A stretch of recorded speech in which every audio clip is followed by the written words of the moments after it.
નમસ્કાર વિદ્યાર્થી મિત્રો, ધોરણ 9ના ગણિત વિષયના પેટા વિભાગ ભૂમિતિ એની શરૂઆતમાં આજે આપણે એક પ્રકરણ નંબર 5 કે જેનું નામ છે યુક્લિડની ભૂમિતિનો પરિચય એનો અભ્યાસ કરવાના છીએ. 8મા ધોરણ સુધી તમે જે ભૂમિતિમાં ભણ્યા હશો એમાં બિંદુ, રેખા, રેખાખંડ, કિરણ, ખૂણો, શક્ય હોય તો જ્યાં જ્યાં રેખાખંડની લંબાઈ માપવાનું આવતું હોય, ત્રિકોણના પ્રકાર વિશેની વાત આવતી હોય, એવી બધી પ્રેક્ટિકલ જે વાત થઈ શકે એ વિશેનો અભ્યાસ કર્યો હશે. પણ ભૂમિતિમાં ઘણા બધા પ્રશ્નો એવા છે કે જેની આપણે કલ્પના કરી શકીએ, જેની સાબિતી ના પણ હોય છતાં એ સત્ય છે એવું વિચારવાનું થતું હોય. તો એ બધા પ્રશ્નો હોય તો એનો ઉકેલ શું હોઈ શકે? 2 + 2 4 આપણે સમજી શકીએ, કરી શકીએ. પણ જેમ કે આપણે એમ કહીએ કે 2 રેખાઓ હોય તો એ કેટલા બિંદુમાં છેદે? તો આપણને ખબર છે પ્રેક્ટિકલી કે એક જ બિંદુમાં છેદે, પણ આપણે એને થિયરીથી સમજવાનું હોય. બરાબર છે? તો એવા બધા પ્રશ્નો. તમે એવું પણ જાણો છો કે ત્રિકોણના 3 ખૂણાનો સરવાળો 180° થાય, પણ એ પ્રેક્ટિકલી તમે માપો છો એટલે તમે 180 છે એવું કહી શકો છો. પણ ભૂમિતિની દ્રષ્ટિએ એને થિયરીથી કેવી રીતે સમજવું? એટલે આવા બધા પ્રશ્નો છે કે જેમાં કોઈ પ્રશ્નનો જવાબ એટલે કે કોઈ વિધાન આપણે જેને કહીએ એ એવું હોય કે જેની સાબિતી આપી ના શકાય. અમુક વિધાનો એવા છે કે જેને સાબિત કરી શકાય. તો ભૂમિતિમાં અત્યારે જે કોઈ ભૂમિતિ કે જેમાં સુધારો વધારો થઈને આપણે ભણીએ, પણ ધોરણ 9ના આ તમારા શરૂઆતમાં જે ભૂમિતિ હતું એમાં યુક્લિડ, થેલ્સ, પાયથાગોરસ આ બધા ગણિતશાસ્ત્રી કહો કે ભૂમિતિવિદ કહો, એમણે ઘણો ફાળો આપ્યો છે. અને એવા ઘણા પ્રશ્નો જે વર્ષો પહેલાંની શરૂઆત એમાં કઈ રીતની હતી એવી બધી બાબતો એમાં ખાસ તौर से તમારે આ પ્રકરણમાં યુક્લિડે જે બાબતો સૂચવી છે એ બધી બાબતોનો અભ્યાસ કરવાનો થાય છે. એમાંથી આપણે એની શરૂઆત પ્રસ્તાવનાથી કરીશું. પુસ્તકમાં તમને આખું લખાણ આપ્યું છે જેને મેં અહીં એક પુસ્તકથી મુદ્દા પ્રમાણે સમજાવવાનો પ્રયત્ન કર્યો છે. એટલે તમારે એ મુદ્દામાંથી તમારી નોટબુકમાં લખાણ લખી લેવાનું અને એ પ્રમાણે તમારે એને તૈયાર કરવાનું, જેથી કરીને તમે પરીક્ષામાં એના સુંદર જવાબો લખી શકશો. તો આવો આપણે હવે પ્રકરણની શરૂઆત કરીએ. તમારા સ્વાધ્યાય 5.1 આધારિત આગળની જે સમજૂતી છે એમાં આપણે હવે આગળ વિચારીએ.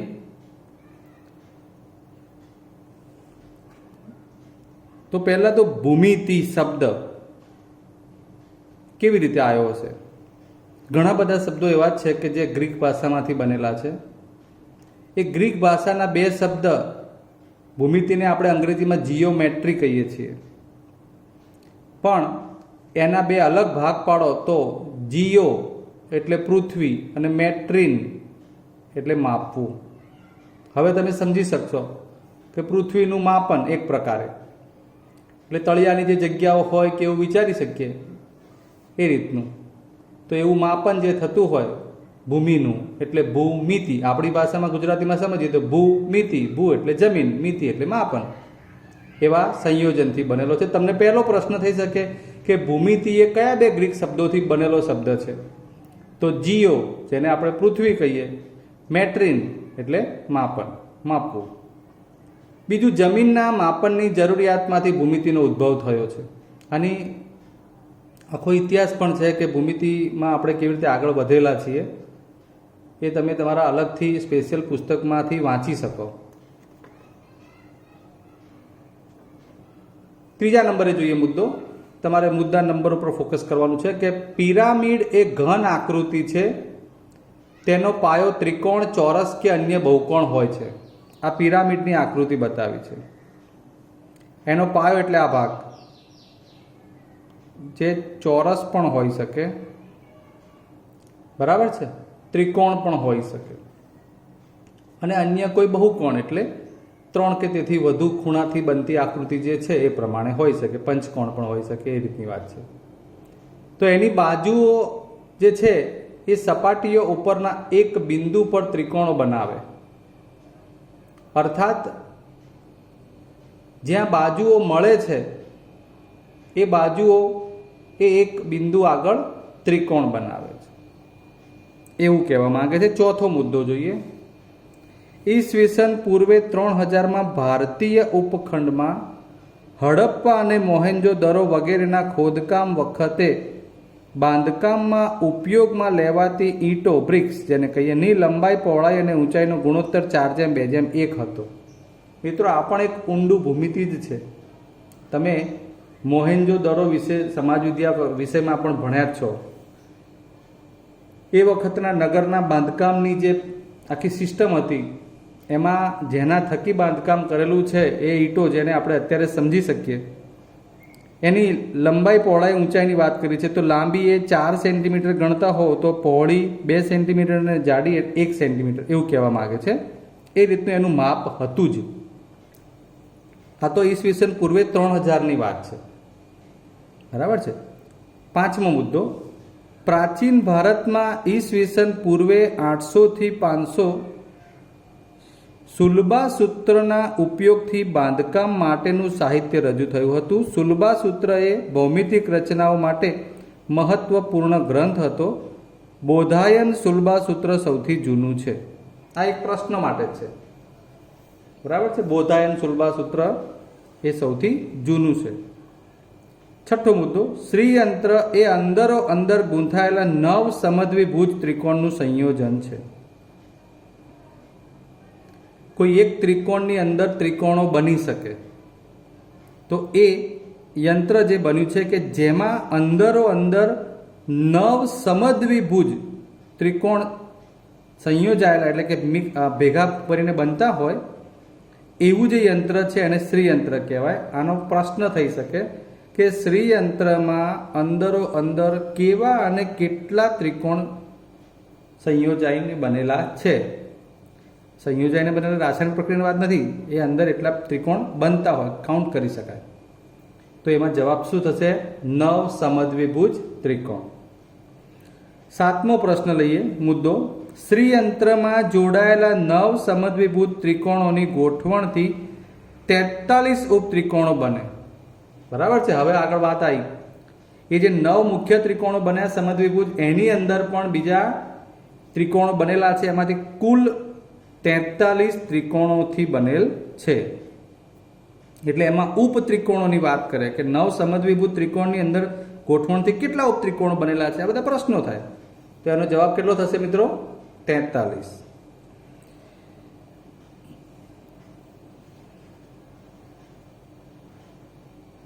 ઇજિપ્તવાસી અને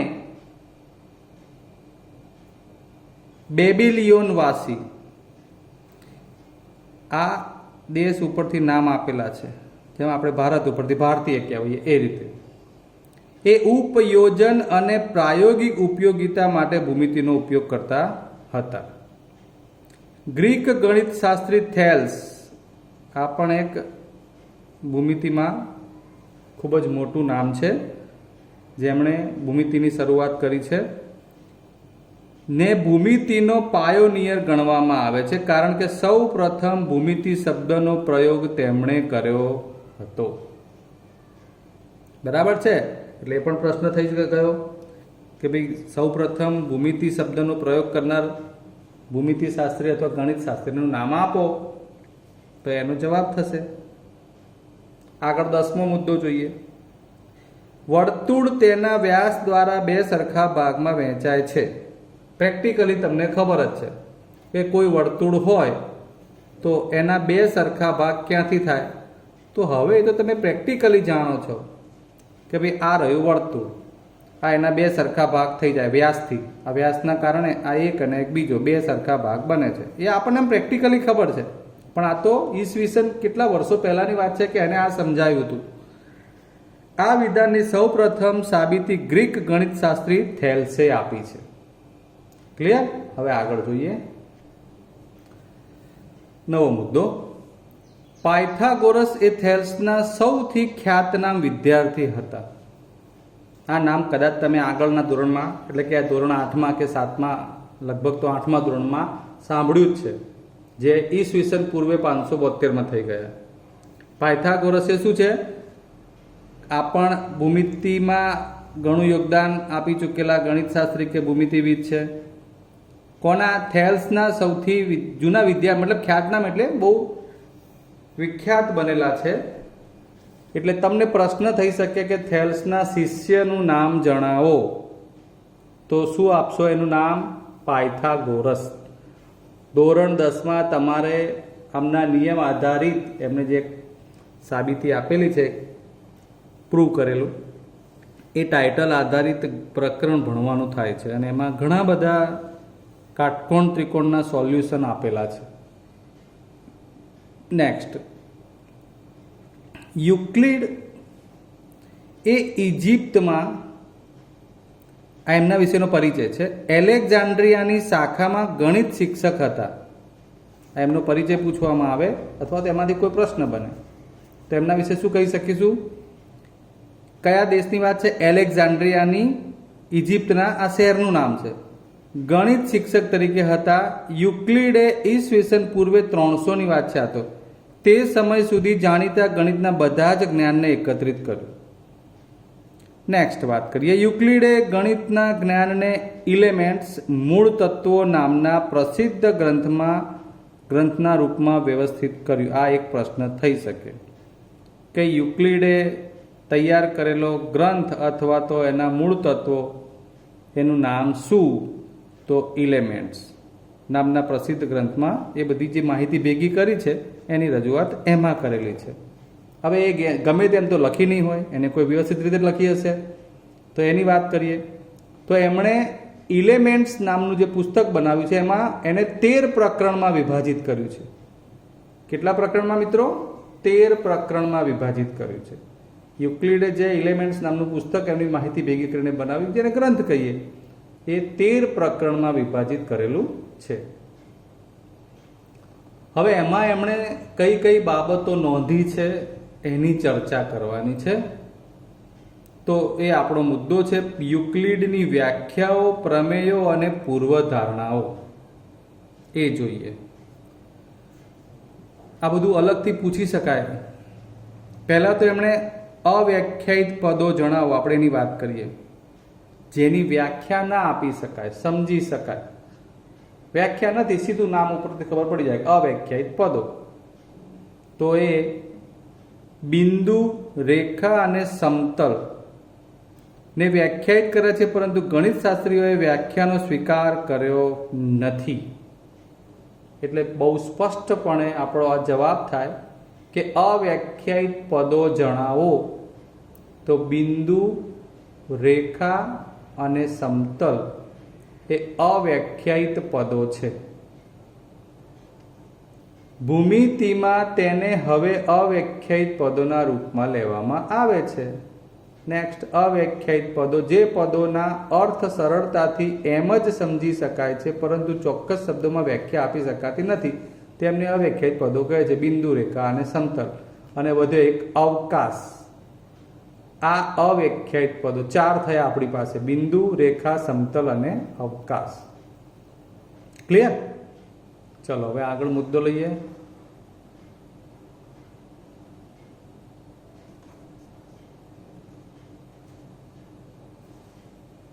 બીજા નંબરમાં, ઘનથી બિંદુ સુધીના પગથિયા જણાવો. પગથિયા, પદ, ચરણ. આમાંથી પ્રશ્ન થઈ શકે છે.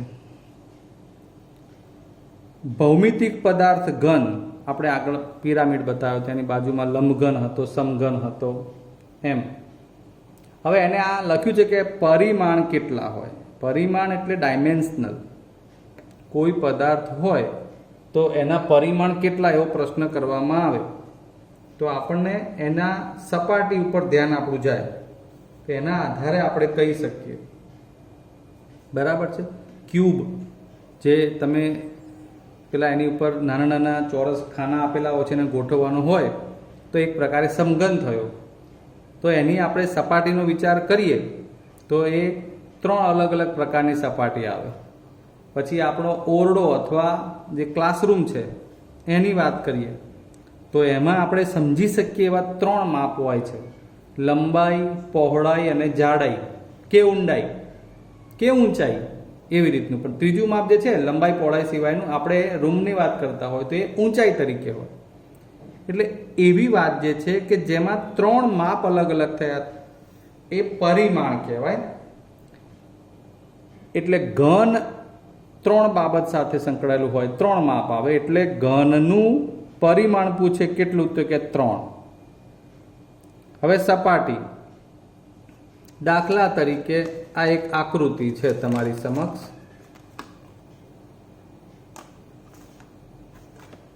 આ સ્કેલ લઈ લો, ચલો, બરાબર છે. હવે આ સ્કેલ કે જેમાં આપણે એની સપાટીનો વિચાર કરીએ તો આ સપાટી થઈ ગઈ. શું એને જાડાઈ છે, કેટલી જાડી છે એવું આપણે બહુ વિચારી શકીએ? ના, આ સરળ સપાટી. તેમાં એક માપ આ થાય, બરાબર છે, આ થાય, અને બીજું માપ આ થાય, જેને આપણે લંબાઈ પહોળાઈ એવું કહેતા હોઈએ છીએ. એટલે સપાટી અથવા સમતલને કેટલા પરિમાણ? તો 2.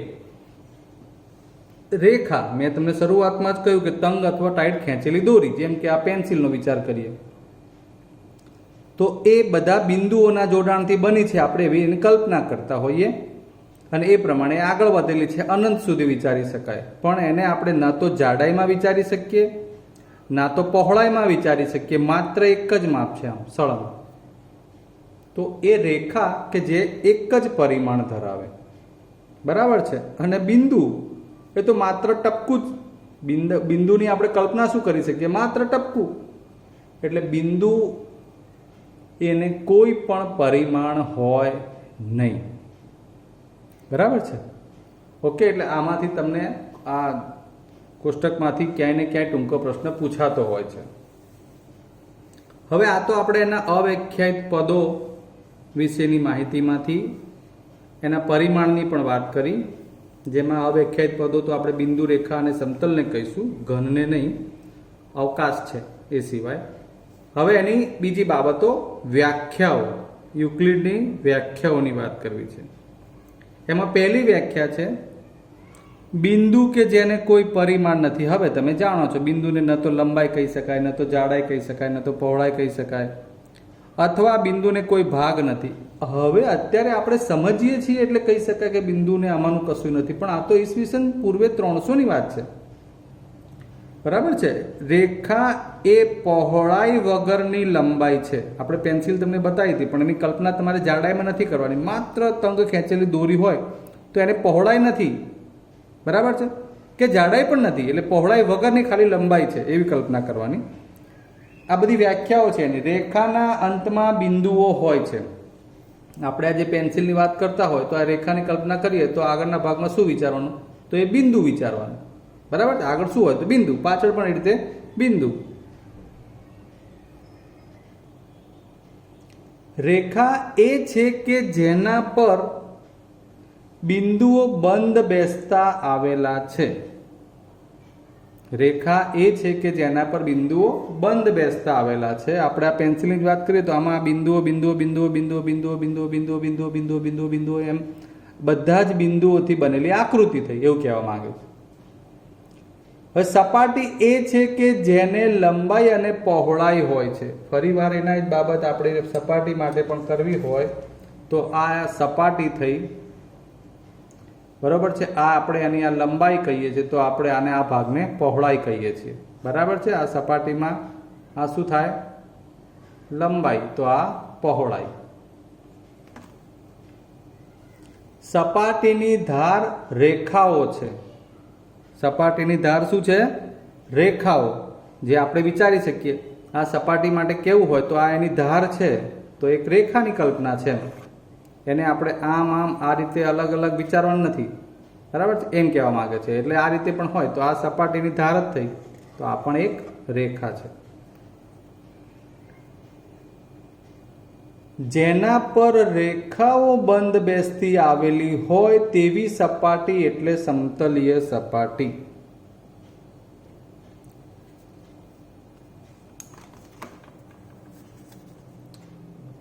મિત્રો, આપણે એવું કહીએ કે આ એક રેખા છે, એની પર બીજી રેખા, આ ત્રીજી રેખા, આ રેખાઓ રેખાઓ રેખાઓ રેખાઓ, એનો વિચાર કરો તમે. આ રીતની રેખાઓ રેખાઓ રેખાઓ. તો આજે મેં તમને આ કાગળનું પેજ બતાવ્યું છે એનો આપણે વિચાર કરી છે કે બંધ બેસતી રેખાઓ બની ગઈ. તો આ બધી બંધ બેસતી રેખાઓથી શું બની જાય? આ એક સમતલનું કામ કરે છે. બરાબર છે? કોઈ જાડી પાતળી એવું નથી વિચારવાનું. આ જ રીતે આ જ ફોર્મમાં તમારે બધી બંધ બેસતી રેખાઓ રેખાઓ રેખાઓ રેખાઓ રેખાઓ આગળ વિચારો તો એનાથી જે આખો ભાગ ઘેરાઈ જાય એ શું બની જાય? સમતલ અથવા તો સપાટી. અત્યારે આપણે એને સમતલીય સપાટી એવો શબ્દ લીધો છે. બરાબર છે? તો આમ 1 2 3 4 5 6 અને 7 વ્યાખ્યાઓ થઈ. યુક્લિડે કેટલી વ્યાખ્યાઓ આપી છે? 7. હવે આગળ બીજી વાત કરીએ. પદ એટલે શું? તો લખ્યું છે એ પ્રમાણે ચોક્કસ અર્થ ધરાવતા શબ્દને પદ કહેવાય. કે ભાઈ -3 એ ઋણ સંખ્યા છે, એનો કોઈ ચોક્કસ અર્થ થવો જોઈએ, પણ એ મસ્ત શબ્દ આપે છે ઘટ ફબત. એ ચોક્કસ અર્થ ધરાવતો શબ્દ નથી, એટલે પદ ના બની શકે એમ કહેવા માંગે છે. બરાબર છે? અને પદના પ્રકારની વાત કરીએ તો પદના 2 પ્રકાર થાય, વ્યાખ્યાયિત પદ અને અવ્યાખ્યાયિત પદ. આ હું જે કંઈ બોલું છું એ તમારે નોટમાં લખવાનું થશે. કેવા પદો? 2, વ્યાખ્યાયિત પદ અને અવ્યાખ્યાયિત પદ. અવ્યાખ્યાયિત પદો તમે જાણો છો, બિંદુ, રેખા, સમતલ અને અવકાશ. વ્યાખ્યાયિત પદોની વાત કરવી છે તો વ્યાખ્યાયિત પદો એટલે કયા પદો? તો રેખાખંડ, કિરણ, ખૂણો, બરાબર છે, ચતુષ્કોણ, આ બધાની તમે વ્યાખ્યા જાણો છો, એટલે આપણે એને વ્યાખ્યાયિત પદો કહી શકીએ. મિત્રો, ક્લિયર? તો આજના આપણા આ ટોપિકમાં અહીં સુધી તમારે તૈયાર કરવાનું છે, જેમાં આપણે શરૂઆતમાં પ્રાસ્તાવિકથી શરૂઆત કરી, એમાં અલગ અલગ બાબતો સમજ્યા. પછી યુક્લિડની જે 3 બાબતો છે કે વ્યાખ્યાઓ, પ્રમેયો અને પૂર્વધારણાઓ, એ સમજતા પહેલાં આપણે અવ્યાખ્યાયિત પદો વિશે માહિતી લીધી, ભૌમિતિક પદાર્થ અને એના પરિમાણ વિશે માહિતી લીધી, પછી યુક્લિડની 7 વ્યાખ્યાઓ જોઈ, અને છેલ્લે આપણે પદ વિશે જોયું છે. હવે સ્વયંસિદ્ધ સત્યો વિશે જાણીએ.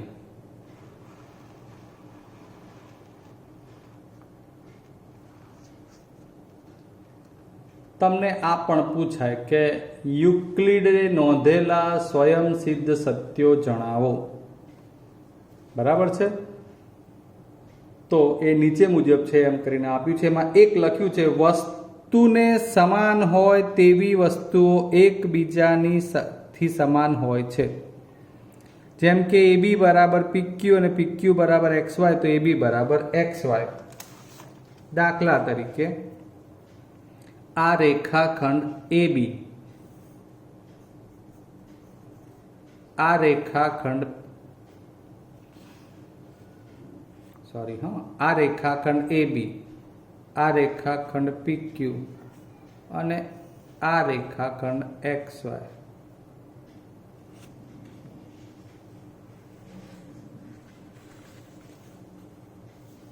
ચાલો આપણે નાના 3 રેખાખંડ બનાવીએ.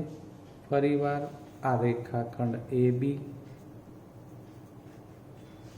આ રેખાખંડ XY. ચલો આ સમજવા માટે ઘણો સરળ થઈ જશે. અને આ રેખાખંડ PQ, આને મારે સ્કેલથી જ બનાવવાના હોય. હો મિત્રો, આ ભૂમિતિ છે, તમારે તો એવું જ કરવાનું. મારે સમજાવવા માટે મેં લીધું છે. હું એવું કહેવા માગું છું કે આ AB બરાબર PQ, જે એની વાત આપણે સમજવી છે એની વાત ચાલે છે. આ AB બરાબર PQ, કે AB અને PQ સમાન છે. આ PQ અને XY સમાન હોય હવે તમે ના કહી શકો કે કોણ કોણ એ સમાન, તો બધા સમાન જ થઈ ગયા છે. બસ તો પછી આ બાબતને એ વખતે એમણે એવી રીતે કીધી છે કે AB અને PQ સમાન હતા. આ બે PQ અને XY સમાન હતા. તો હવે વિચારો તો AB અને XY પણ સમાન થાય કે નહીં? તો એનો જવાબ છે હા. એટલે એવું લખ્યું છે, તો AB બરાબર XY. એટલે એક વસ્તુને સમાન હોય તેવી વસ્તુઓ એકબીજીને સમાન થઈ. AB ને PQ સમાન, PQ ને XY સમાન, તો AB ને XY સમાન. ચલો, સરખામાં સરખું ઉમેરીએ તો સરવાળા સરખા રહે. બધું સમજી શકાય એવું જ છે મિત્રો. માપકોણ A બરાબર માપકોણ B. તો માપકોણ A અને B સરખા હતા, એમાં કોઈ માપકોણ P ઉમેર્યું. આપણે દાખલા તરીકે માપકોણ એમાં આપણે 60 કહીએ, તો 60 અને 60 માપકોણ A અને B સમાન હોય, વચ્ચે પછી એમાં આપણે 10 નો ખૂણો બીજો ઉમેરીએ તો શું થાય? ઇઝી છે. માપકોણ P તરીકે આપણે 10 ઉમેર્યા હોય બંનેમાં, તો 70 સરખું થાય. ટૂંકમાં સરખામાં સરખું ઉમેરીએ તો સરખું રહે. બરોબર છે.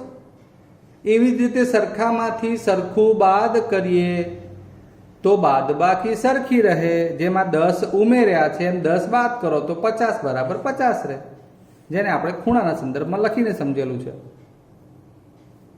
ઓકે. નેક્સ્ટ, એકબીજા પર બંધ બેસતી આવતી વસ્તુઓ એકબીજીને સરખી રહે. એકબીજા પર બંધ બેસતી વસ્તુઓ, આ માનો કે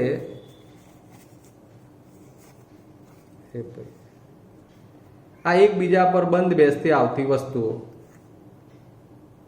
બરાબર છે. આ બે કાગળના ટુકડા આપણે એવા લીધા છે કે જે સપાટી સમતલ છે અને એકબીજા પર બંધ બેસતા છે, એકબીજાને સમાન કહેવાય.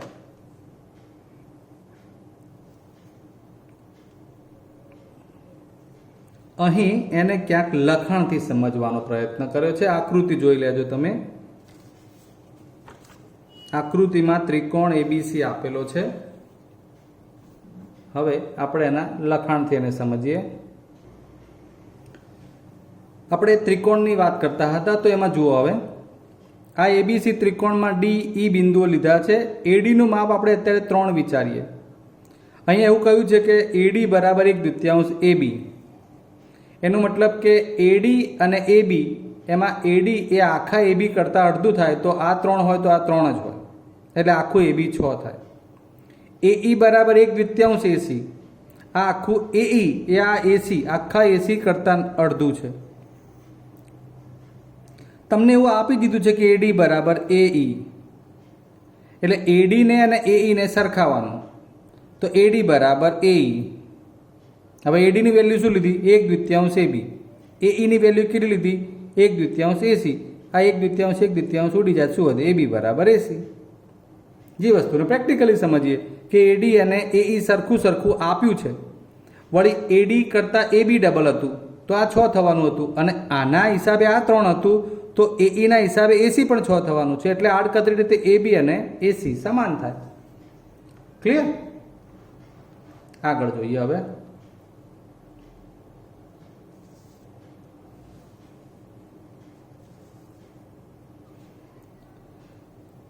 ઉદાહરણ 2. XY અને AB બે રેખાખંડો આપ્યા છે. આપણો મૂળ મુદ્દો એ છે કે એકબીજા પર બંધ બેસતી આવતી વસ્તુઓ એકબીજીને સરખી રહે. એટલે આ AB અને XY, હવે તમે વિચારો AB ને ઉઠાઈને XY પર મૂકો કે XY રેખાખંડને AB પર મૂકો, શું ફેર પડે? આમ ઉપરથી જુઓ તો સરખા જ લાગે, બરાબર છે. એટલે એકબીજા પર બંધ બેસતી આવતી હતી એટલે સરખી હોય. ક્લિયર? આગળ, આખું એ તેના ભાગ કરતાં મોટું હોય. ચાલો હું અહીં સમજાવવાનો પ્રયત્ન કરું ખૂણા ABC માટે. આ ખૂણો A છે આખો, એના બે ભાગ વિચારો, B અને C, જેમાંથી B ખૂણાનું માપ આપણે 20 કહીએ, C ખૂણાનું માપ 40 કહીએ.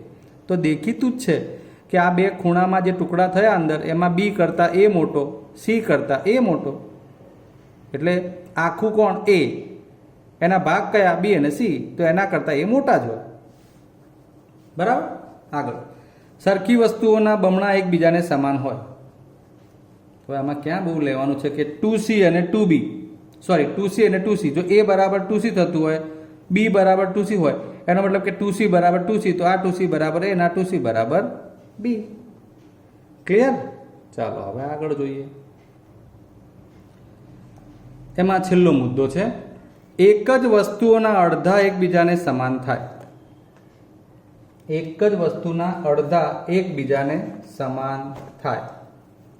પ્રેક્ટિકલી જોઈ લો તમે. આ જે છે એનું અડધું કરી દઉં.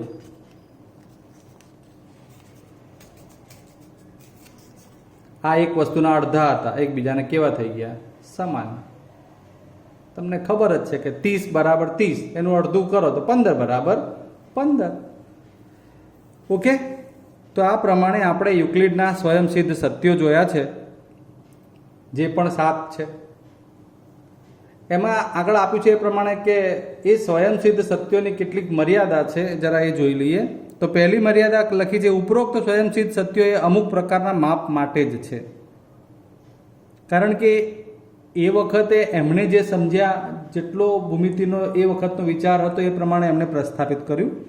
પણ શક્ય છે કે એના પછી જે કોઈ પણ વિચારો આવ્યા હશે એમાંથી અમુક બાબતો એને સ્વીકાર્ય નહીં હોય. એમ